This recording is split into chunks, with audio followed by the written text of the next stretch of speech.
Lihat begitu aja tuh. Sekarang tinggal kita lihat kalkulasi setelah tanggal 17 Agustus. Pasti akan ada radical break. Maksudnya?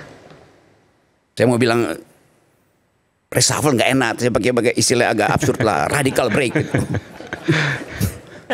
Kan mesti begitu konsekuensinya kan. Reshuffle yang radikal. Ya saya nggak bilang reshuffle yang radikal. Radical break gitu.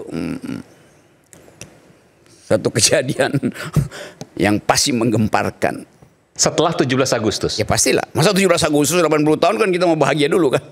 Oke. Tapi nggak mungkin kebahagiaan itu diperpanjang kalau suara emak-emak, suara BEM masih berisik tuh. Dan berisiknya itu pasti karena anak-anak ini, mahasiswa ini atau emak-emak atau masyarakat sipil menuntut konsekuensi dari polisi itu terhadap perubahan politik kan. Koreksi kalau saya salah. Anda menggunakan radical break setelah 17 Agustus, Pak Prabowo, saya bertanya pada Anda, membersihkan apa yang kemudian pengaruh dari Pak Jokowi? Itu dengan sendirinya begitu. Setelah 17 Agustus? Ya masa ampasnya didiamin. Para pelaku usaha harus bayar royalti jika mereka memutar musik lokal dan luar negeri di ruang komersial. Sementara itu melalui Instagram pribadinya, Ahmad Dhani menyatakan menggratiskan penggunaan lagu-lagu Dewa 19.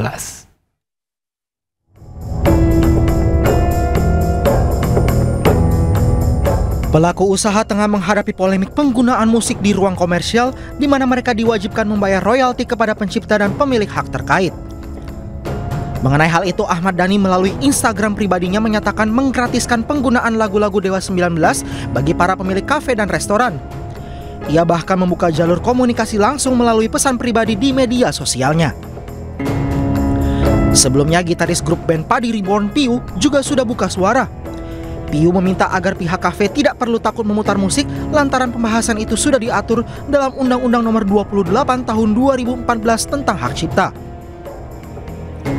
Sementara itu, Menteri Sekretaris Negara Prasetyo Hadi mengungkapkan pihak Istana Kepresidenan tengah mencari solusi terbaik terkait polemik ini. Ya kita sedang mencari jalan keluar ya sebaik-baiknya lah, karena kan juga itu di satu sisi memang ada hak yang diperjuangkan oleh saudara-saudara kita pencipta lagu, tetapi juga ada sebagian juga yang merasa bahwa kalau itu domain publik, kemudian juga kalaupun dalam tanda kutip dianggap dikomersialisasikan itu, tetapi bentuknya seperti hanya diputar di kafe atau di rumah makan, ada juga yang berpendapat bahwa kalau seperti itu bentuknya ya tidak masalah kan gitu. Sebelumnya, Menteri Hukum RI Supratman Andi Aktas berkata, pelaku usaha yang memutar musik lokal dan luar negeri di ruang komersial wajib membayar royalti. Ruang komersial yang dimaksud diantaranya restoran, kafe, toko, pusat kebugaran, dan hotel. Tim Liputan iNews melaporkan. Dalam sidang uji material UU 28 2014 tentang hak cipta akhir Juli lalu, Hakim Mahkamah Konstitusi Arief Hidayat menyinggung jika merujuk pada ketentuan hak cipta secara harfiah, maka W.R. Supratman sebagai pencipta lagu Indonesia Raya bisa saja menjadi orang terkaya di Indonesia. Kalau kita mengikuti pasal ini letter luck, orang yang paling kaya di Indonesia adalah W.R. Supratman. Apalagi mendekati 17 Agustus semuanya di Indonesia nyanyi Indonesia Raya. Berarti kalau begitu apa yang disampaikan oleh Pak Marulam bahwa penciptaan lagu itu mempunyai fungsi sosial ya berarti ya. Iya kan? Bayangkan coba kita lagu Indonesia Raya. Ya, berapa tahun dinyanyikan oleh orang seluruh Indonesia, baik di tingkat PAUD sampai di tingkat lembaga negara. Itu kalau model penafsiran yang sekarang baru rame, itu ahli warisnya paling kaya sedunia itu. Ya kan? Berarti prinsip bahwa penciptaan lagu mempunyai fungsi sosial di Indonesia memang harus begitu sepertinya, ya kan Pak Marslan? Saya akan sampai ke situ. Kasus pembubaran rumah doa di Padang, Sumatera Barat menjadi perhatian Menteri Agama Nasaruddin Umar. Menurut Menak, kasus tersebut telah diselesaikan dan Nasaruddin Umar berharap tidak ada lagi konflik antara agama di kemudian hari.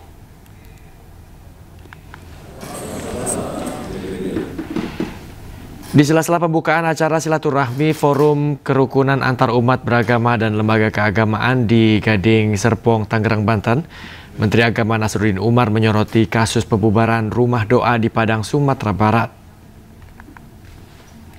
Dirinya menyampaikan keprihatinannya atas masih adanya konflik antar umat beragama di Indonesia. Menurut Menteri Agama Nasaruddin Umar, kasus pembubaran rumah doa di Padang, Sumatera Barat yang terjadi beberapa waktu lalu tengah diselesaikan. Dirinya pun berharap tidak ada kasus serupa atau kasus konflik antar agama di kemudian hari.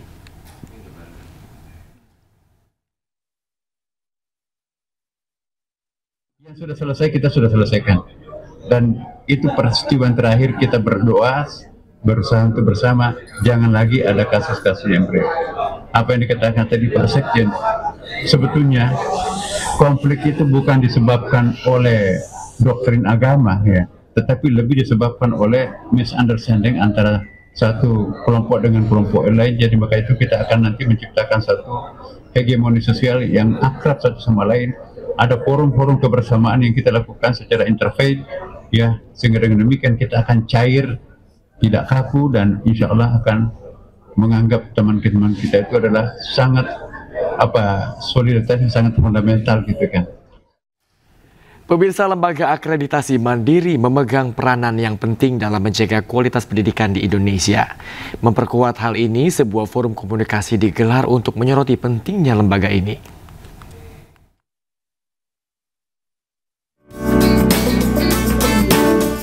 Lembaga Akreditasi Mandiri Pendidikan Tinggi Kesehatan Indonesia menyelenggarakan seminar bertajuk Perjalanan LAMPTKes menjadi lembaga akreditasi nasional dan internasional bidang ilmu kesehatan. Seminar ini menyoroti pentingnya lembaga akreditasi mandiri untuk menjaga mutu pendidikan tinggi kesehatan di Indonesia. Akreditasi dinilai memiliki peran krusial sebagai cara untuk memastikan mutu program studi, terutama di bidang kesehatan. Level standar yang oleh LAM itu dipegang. Ya. Nah, ini kita takuti, ya, jangan sampai ini terjadi karena kadang hilangnya LAM, dicabutnya LAM pada Undang-Undang 12 itu akan mengganggu masa depan mutu prodi, dan tentunya ya yang kita takuti juga masa depan produk-produk kita itu, yaitu para hasil-hasil prodi kesehatan itu di bawah standar. Lembaga Akreditasi Mandiri Pendidikan Tinggi Kesehatan Indonesia ini telah diakui oleh lembaga internasional khususnya untuk program studi kedokteran. Penilaian yang dilakukan bersifat spesifik dan melibatkan para ahli di bidangnya. Dari Jakarta, Abdul Aziz Sutrisno, iNews melaporkan. Pemirsa, Pemprov Kalimantan Utara menerima penghargaan terkait pendanaan ekologis. Hal ini dilandasi komitmen Pemprov Kaltara untuk dapat terus meningkatkan pendanaan lingkungan hidup.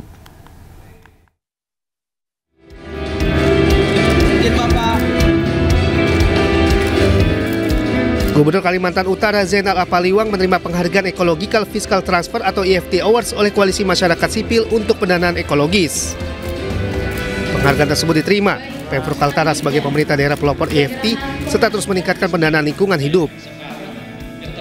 Perlindungan dan pengelolaan lingkungan hidup dengan diberlakukannya kebijakan TAP ini maka akan memberikan keadilan bagi daerah yang dapat menjaga kelestarian lingkungannya. Kriteria pendanaan TAP bersifat fleksibel mengikuti kondisi situasi sehingga dapat dikembangkan sesuai dengan tantangan zaman. Pemprov Kaltara juga telah mengimplementasikan kebijakan transfer anggaran provinsi berbasis ekologi atau TEP. Penerapan TEP ini tidak dapat berjalan sukses tanpa adanya dukungan, koordinasi, dan kerjasama antar provinsi dan kabupaten kota untuk menjaga lingkungan dan mencapai target penurunan emisi gas rumah kaca Kaltara. Diserahkan langsung oleh Wakil Menteri Lingkungan Hidup dan Wakil Menteri Dalam Negeri di Jakarta. Penghargaan ini diharapkan dapat menginspirasi wilayah lainnya di Indonesia. Dari Jakarta, Tim Liputan, iNews melaporkan. Pemirsa, Presiden Prabowo Subianto naik kereta cepat Wush untuk pertama kalinya sejak dilantik menjadi RI 1.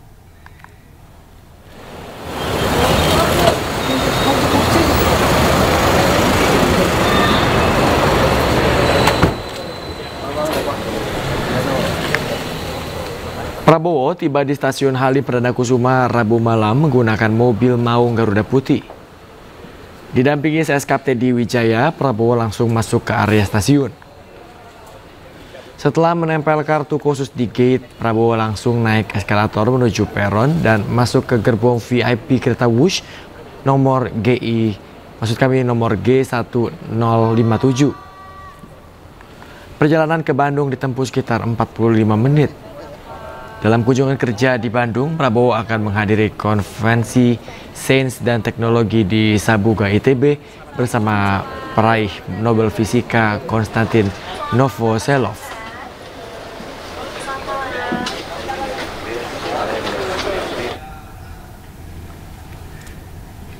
Di sejumlah daerah mural One Piece sudah ditutup oleh cat putih.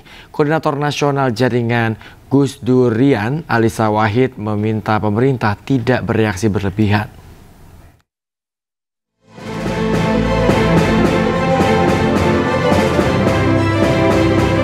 Jelang HUT ke-80 RI, muncul mural One Piece di kawasan Sawangan, Depok, Jawa Barat.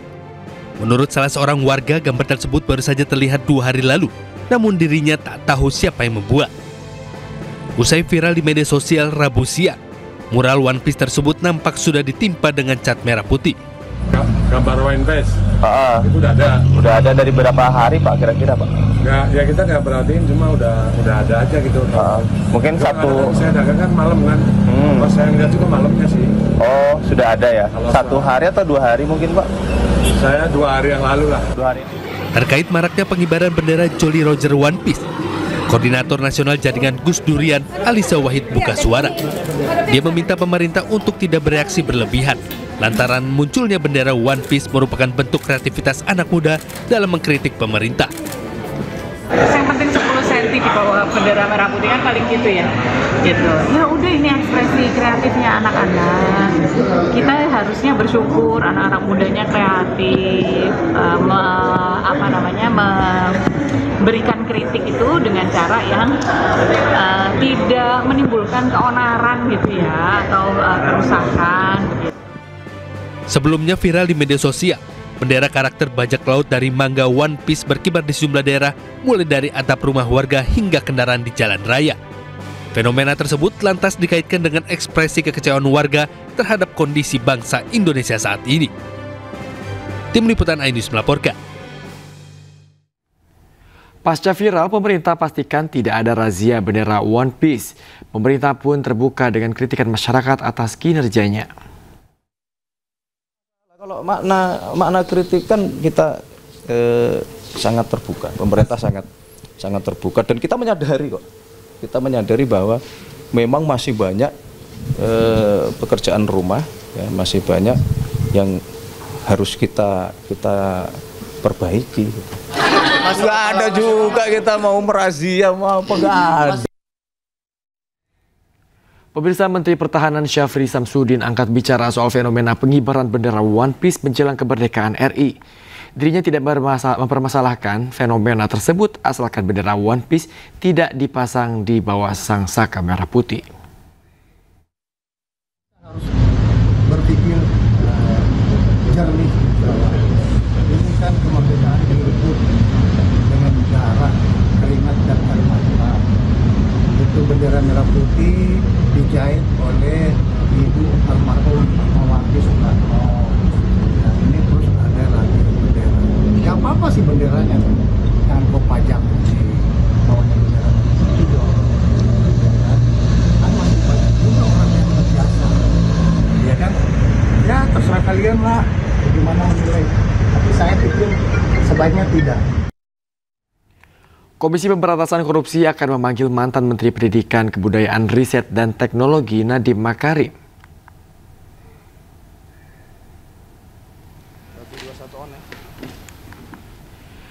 Nadiem dipanggil KPK terkait penyelidikan kasus Google Cloud yang dijadwalkan pagi hari ini. Waktu pengadaan Google Cloud ini terjadi saat pandemi COVID-19.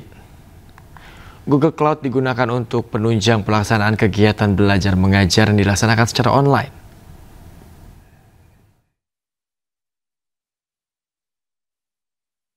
Benar KPK akan melakukan pemanggilan untuk permintaan keterangan kepada yang bersangkutan terkait dengan dugaan tindak pidana korupsi dalam Google Cloud di Kementerian Kemendikbudristek ya. Rencana jam berapa Mas? Nanti kita akan cek untuk tepat jadwalnya jam berapa. Ya. Jadi dalam penyelidikan perkara ini KPK juga sudah melakukan pemanggilan dan permintaan keterangan kepada para pihak lainnya, baik pihak-pihak di lingkungan Kemendikbudristek ataupun pihak-pihak lain yang terkait. Untuk setiap keterangan dari para pihak tersebut akan didalami, dianalisis oleh tim, dan nanti kalau memang sudah lengkap, tentunya KPK juga akan secepatnya naik ke penyidikan.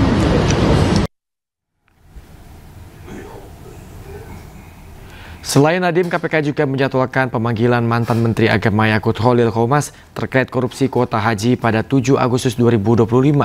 Yakut akan dimintai keterangan sebagai saksi sebelum kasus ini naik ke tahap penyidikan.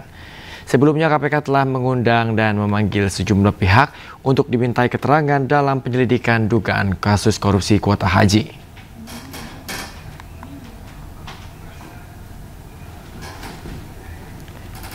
Tersangka kasus dugaan korupsi minyak mentah di anak usaha Pertamina, Muhammad Riza Khalid, akan segera ditetapkan dalam daftar pencarian orang atau DPO. Status DPO ini akan menjadi bagian dari pengajuan Red Notice ke Interpol.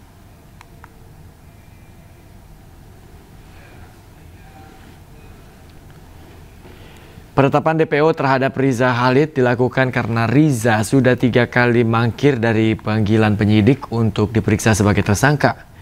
Penyidik juga telah mengajukan Red Notice sehingga saat ada aktivitas keluar masuk Riza Khalid ke suatu negara bisa terdeteksi. Kejagung pun berharap Riza Khalid kompetitif dan kooperatif dengan datang memenuhi panggilan sehingga tidak perlu dilakukan upaya paksa.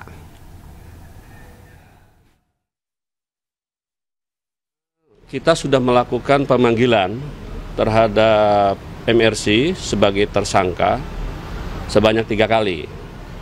Nanti selanjutnya ditindaklanjuti dengan langkah hukum, diantaranya penetapan DPO. Nah, ini kan kita lalui bertahap secara jenjangnya. Untuk memperoleh kita ke rilis ada tahapan yang kita lalui. Salah satu persyaratnya itu kan panggilan sudah sesuai aturan dan juga ada penetapan DPO-nya. Nanti diajukan Red Notice. Red Notice sudah kita layangkan sambil melengkapi ketentuan-ketentuan. Nantinya diagendakan, dirapatkan dengan dari Interpol di sini. Dan setelah itu baru dikirim ke Lyon, ke Prancis. Nanti setelah itu ketika di-approve nanti udah tinggal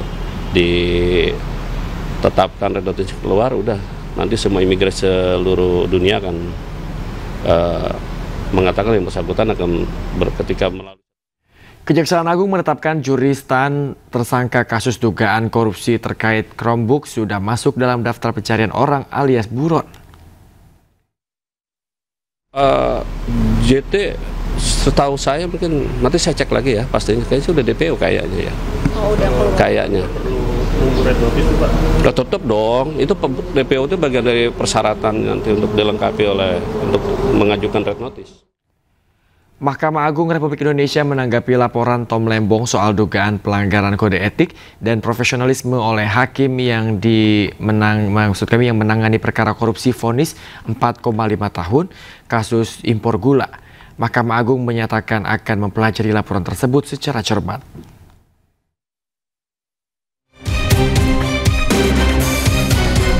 Mahkamah Agung Republik Indonesia menanggapi laporan Tom Lembong soal dugaan pelanggaran kode etik dan profesionalisme oleh hakim yang menangani perkara korupsi vonis 4,5 tahun kasus impor gula. Mahkamah Agung menyatakan akan mempelajari laporan tersebut secara cermat untuk menentukan perlu atau tidaknya klarifikasi terhadap 3 hakim yang memvonis Tom Lembong. Sementara terkait dugaan pelanggaran sertifikasi Hakim Tipikor, Mahkamah Agung menegaskan hakim yang menangani perkara itu telah mengantongi sertifikasi resmi sebagai Hakim Pengadilan Tipikor. Yaitu hak bagi para pihak yang merasa hak-haknya dirugikan boleh mengadu, kan? Dan secepatnya ya akan ditindaklanjuti. Makanya di sini tadi kan saya sebutkan, Ketua Mahkamah Agung secepatnya akan mempelajari dan menindaklanjuti, kan seperti itu. Apakah perlu klarifikasi atau tidak, ya kan seperti itu. Artinya kan pasti ditindaki, pasti itu namanya laporan akan klarifikasi, akan dipanggil, ya seperti itu pasti. Ya. Sebelumnya, Tom Lembong melalui kuasa hukumnya Zaid Musyafi resmi melaporkan majelis hakim yang memutus perkara di kasus impor gula kepada Mahkamah Agung. Pelaporan didasari karena perlu adanya evaluasi dan koreksi mendalam terhadap proses hukum yang dijalani oleh Tom Lembong. Menurut Zaid, Tom Lembong berkeinginan agar penelusuran dilakukan dan menginginkan perbaikan sistem hukum yang menyeluruh agar tidak ada orang lain yang merasa diperlakukan serupa. Laporan kepada MA juga mencerminkan semangat untuk memperbaiki proses penegakan hukum di tanah air. Dari Jakarta, Bagus Prasetya, Tri Julianti, Leman, iNews melaporkan.